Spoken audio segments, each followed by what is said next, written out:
এই ওদের বিল্ডিংটা, 3টে ফ্লোরে 3টে রুম, কাফের 1, কাফের 2, কাফের 3। আর এইটা ওদের ভিআইপি প্রিমিয়াম বিল্ডিং। এটা হচ্ছে লোনাগড় ইকো পার্ক, এটা হচ্ছে মেন রোড।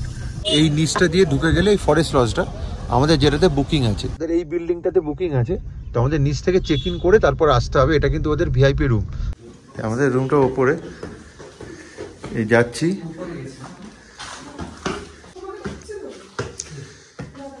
এই হচ্ছে ওপরে রুমটা। এখানে যারা আসবেন, তো তারা যদি ভাবছেন এখানে এন্টারটেনমেন্ট পারপাসে আসবেন, তাহলে কিন্তু এই প্রপার্টিটা তাদের জন্য নয়।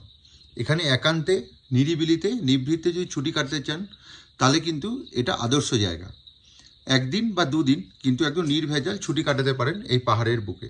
আর নিচেই রয়েছে এই সুপার ডিলাক্স কটেজগুলো। যদি আমার ওপিনিয়ন শোনেন, তাহলে কিন্তু কম পয়সা হলেও ডিলাক্স রুম কিন্তু বুক করবেন না। ডিলাক্স ক্যাটাগরির কটেজ রয়েছে আরও ওই দিকটায়,